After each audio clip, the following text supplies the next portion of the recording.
battue avec tous les couturiers depuis 2 ans pour ses robes courtes. Parce que je trouve ça indécent. C'est pas cette époque, vous savez.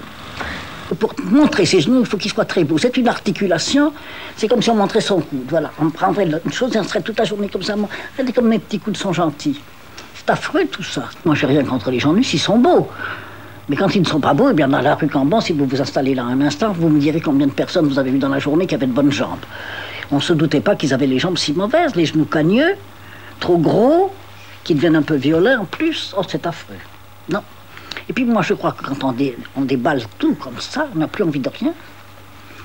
C'est comme des gens qui seraient gavés de nourriture, auxquels on présenterait un bon plat qu'ils aiment bien, mais je dirais, ah non, pas aujourd'hui. C'est un petit peu ça. Viviane Blassel, bonsoir. Vous êtes journaliste de mode. On vient de voir Coco Chanel, bien sûr, dont vous connaissez le travail. C'était en 1969 dans l'émission Panorama. Elle avait 86 ans. Elle était encore très incisive et intransigeante, comme elle l'a été jusqu'à la fin de sa vie, puisque un jour avant sa mort, le 10 janvier 1971, elle travaillait encore. Coco Chanel est considérée comme une des plus grandes créatrices du XXe siècle. On peut le dire, elle a une vie passionnée, une vie amoureuse, une vie mystérieuse. On peut même dire qu'elle a un peu retaillé sa vie sur mesure pour en faire un mythe. Mais on connaît beaucoup plus de choses maintenant sur, j'allais dire, la vraie vie de Coco Chanel grâce à cette superbe biographie Chanel, sa vie, écrite par la célèbre journaliste de mode Justine Picardie, avec des dessins de Karl Lagerfeld. C'est aux éditions Städel. Un magnifique cahier photo, parce que cette journaliste a en plus eu accès à des archives tout à fait nouvelles. Je ne sais pas si vous avez appris des choses sur Coco Chanel. Vous êtes l'ancienne quand même Madame Mode de TF1, vous avez été comédienne, vous avez été animatrice de radio, vous avez même été auteur, vous avez écrit un fameux livre sur le sort que l'on réservait aux seniors. Oui, passé de mode, c'était. Absolument. Oui. Mais là, bon, c'était un coup de gueule. Là, je ne vais pas vous demander un coup de gueule, mais plutôt un coup de passion face au miroir. Dites-nous, Viviane Blassel, votre passion pour Mademoiselle Coco Chanel. C'est vrai, tout le monde a dit qu'elle a essayé d'arranger son passé, sa naissance en particulier, mais on la comprend. Parce que c'était quand même très difficile. Quand on pense que cette femme, qui est quand même la créatrice la plus connue du monde entier, qui a créé un empire, a accouché dans un hospice, seule, évidemment avec sa mère, le père les ayant abandonnés, qu'elle a eu le nom de la religieuse qui l'a accouchée, qui s'appelait Gabrielle Bonheur, qu'elle est restée avec sa mère après jusqu'à l'âge de 11 ans, et qu'après elle a été dans un orphelinat, c'est quand même un destin absolument incroyable. Donc qu'elle n'ait pas eu envie de dire qu'elle avait été abandonnée, on peut la comprendre. Elle a même fait un petit mensonge sur son nom. Coco n'est pas de son père, ce surnom Coco Chanel. Non, alors ça, c'est quand elle est arrivée à Moulins et qu'elle s'est mise à chanter sur scène et elle chantait Cocoricoco. Et depuis, le surnom lui est resté. Donc imaginez Chanel en train de chanter Cocoricoco sur une scène à Moulins devant des militaires, c'est apocalyptique quoi, comme vision. Et cependant, elle est devenue ce qu'elle est devenue. Et c'est extraordinaire. Alors il faut dire qu'avant d'avoir chanté sur scène, c'est encore plus étonnant parce qu'elle a eu une éducation religieuse. Elle a toujours été dans une institution religieuse. Elle a été dans un orphelinat à Aubazine et cet orphelinat a fait toute sa carrière, toute sa carrière. Elle en a gardé les couleurs, le noir, le blanc et le beige. Elle en a gardé la rigueur. Elle en a gardé les dessins étoilés des mosaïques dont elle a fait après des bijoux. Elle en a gardé le goût du propre, le goût du net. Et elle a surtout appris à coudre là-bas. Toute sa carrière repose, 1, sur l'orphelinat, 2, sur les militaires et les chevaux, et 3, sur les Anglais. Et c'est là qu'elle a su rebondir à chaque fois. J'aurais presque dit les amoureux. Les amoureux. Presque tous anglais, entre Boy Capel. Alors revenons, commençons par celui qui, plus jeune, l'enlève quasiment presque, on peut dire. Ah non, c'est qu'au début, c'est elle qui va les chercher. C'est elle qui va chercher Balzan en disant qu'elle est une pauvre petite fille et qu'il faut qu'il l'emmène. Donc il l'emmène avec lui. Et après, elle rencontre grâce à... Qui est ce Balzan, il faut le situer? Balzan, c'est un lieutenant richissime qui a des chevaux, un château, et qui l'emmène chez lui et qui fréquente des cocottes, dont Émilienne d'Alençon.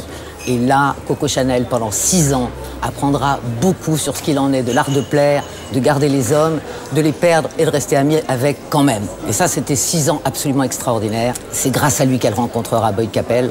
Mais là aussi, elle ira chercher Boy Capel. Quand il partira, elle ira le rejoindre. Alors, il faut le situer, Boy Capel, c'est là, on est dans l'aristocratie. Boy Capel, effectivement, c'est l'aristocratie britannique. C'est encore quelqu'un d'extrêmement riche, immensément riche, qui possédait un très grand art de vivre, très lancé dans l'aristocratie britannique.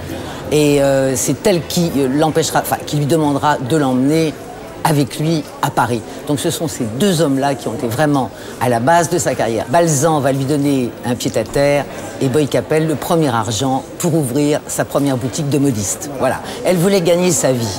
Donc elle a commencé avec des chapeaux. Ça a tout de suite très bien marché. Jusqu'au jour où elle s'est aperçue que si ça marchait, c'est parce que Boy Capel payait. Elle était entretenue en douce, quoi. Et là, elle n'a pas supporté l'affaire. Elle s'est mise à travailler 3 fois plus pour pouvoir être indépendante. Et c'est là que lui a dit: je croyais t'avoir offert un jouet, je t'ai offert l'indépendance. Oui, alors quand est-ce qu'elle est, pour la première fois, Chanel, quand est-ce qu'elle fait quelque chose qui est d'elle, vraiment? Ça s'est fait très progressivement. Il y a eu les chapeaux, puis il y a eu les vêtements. Et là, elle a suivi l'air du temps. Parce qu'il y a eu la guerre, 1910, 1913. La boutique à Deauville, il n'y avait plus de tissu. Donc elle s'est servie des jerseys. Donc elle a fait des choses faciles à porter. Donc elle a fait des jupes simples et des vestes simples. Voilà comment elle a commencé à faire des choses qui n'appartiennent qu'à elle. Ouais. Alors que ce soit le blanc ou le noir, comment sont arrivées ces deux couleurs? Parce que c'est génial. C'est le noir, je crois que c'est absolument génial. Un soir, elle s'apprête à aller à l'opéra. Elle est en blanc avec ses grandes nattes. Elle se lave les cheveux. L'eau n'est pas assez chaude. Alors elle appuie, je ne sais plus quoi. Bref, ça prend feu. Ses cheveux brûlent. Sa robe blanche est noircie. Qu'est-ce qu'elle fait?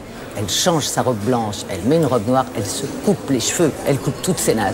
Elle arrive à l'opéra, elle fait un tabac. Ouais. Et après, toute la presse américaine qui l'a toujours soutenue sort la robe et voilà. Et d'ailleurs, un jour, elle a dit: je ne comprends pas que les femmes veuillent des couleurs, je vais les foutre en noir. Et elle les a foutues en noir et ça a été un tabac. Alors ce duc de Westminster, on peut en parler un peu, parce que quand même c'est une figure. Ça c'était vraiment le gros morceau. Bon, elle est restée avec lui 10 ans. Par lui, elle est vraiment rentrée dans ce qu'était l'aristocratie britannique. Et encore une fois, c'est un homme qui a été à la base de sa mode, puisqu'il portait les costumes en tweed. Qu'elle a repéré en Écosse, où il vivait une fabrique qui fabriquait du tweed, et que là sont nées ces fameuses vestes en tweed. Alors il y a des éléments mythiques, on va quand même y revenir, parce que quand on dit Chanel, on pense numéro 5. Et comme c'est en soi quasiment un mythe, la création de ce parfum, racontez-nous, parce qu'il y a tout aussi... Alors là encore, c'est un amant qui est derrière. Cette fois-ci, c'est le grand-duc Dimitri, qui connaissait Ernest Beau. Qui sa période russe. Voilà, c'est sa période russe. Bon, il lui présente Ernest Beau.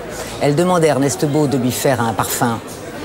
Et lui, à ce moment-là, a l'idée de mêler des essences naturelles avec du synthétique. Et ça a été toute l'originalité du numéro 5. Alors après, Chanel a dit qu'elle l'avait fait toute seule.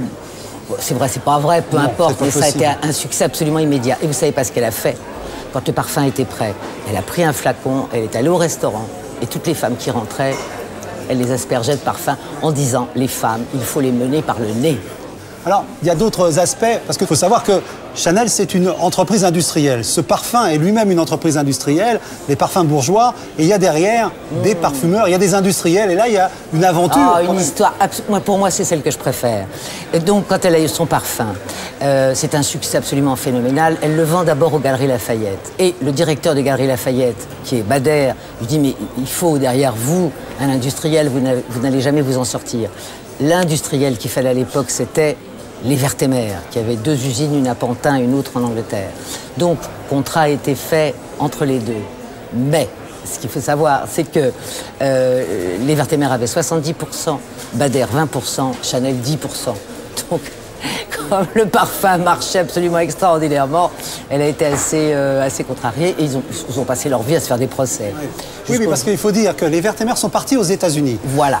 Parce qu'ils étaient juifs, ils étaient poursuivis par les lois anti-juives. Voilà. Et on dit quand même que Chanel a profité des lois anti-juives pour essayer de récupérer.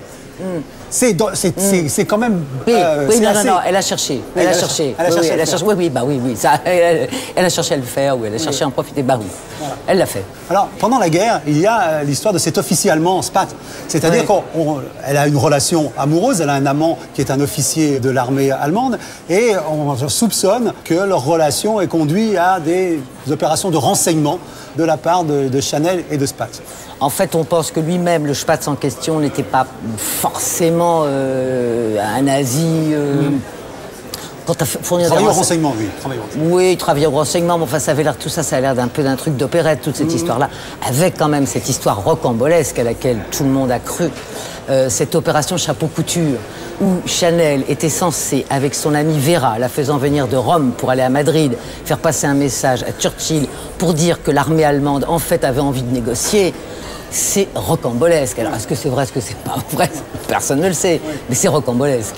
Alors, savoir qu'à la guerre, bien sûr, elle a été inquiétée, qu'elle est passée devant les tribunaux de l'époque. Oui, 1 heure. 1 heure, et qu'on dit, 1 heure, on dit que Churchill est intervenu. Oui, on dit, mais c'est pas forcément sûr, elle est restée 1 heure. Mais ce qui est très joli, c'est que qu'est-ce qu'elle a fait après? Dans sa boutique de la rue Cambon, elle a mis un panneau sur lequel était écrit le numéro 5 est gratuit pour les GI. Donc il n'y aurait pas un GI qui aurait supporté qu'on touche à un seul de ses cheveux. Il y a une très belle photo des GI devant le magasin Chanel. C'est génial, elle est géniale. Dans ce livre, absolument. Alors la fin de vie de Mademoiselle, puisqu'on l'appelle Mademoiselle, alors on peut raconter cette avant-dernière journée où elle va travailler, toujours le ciseau à la main parce qu'elle prépare sa dernière collection. Et donc elle est avec un ami, elle lui dit rendez-vous. Rendez-vous demain, je serai au travail. Et puis alors, tous les soirs, elle se faisait une piqûre. Pour s'endormir. Et là, le dernier soir, je crois qu'elle elle casse la seringue ou quelque chose comme ça. Elle se fait une piqûre dans la hanche et elle dit à sa gouvernante, vous voyez, c'est comme ça qu'on meurt. C'est une phrase qui laisse très dubitative. On se demande est-ce qu'elle a abrégé ses jours ou pas. Voilà, et ça on ne sait pas. Et ça, Justine Picardie reste encore une fois très délicate. On ne sait pas. Mais...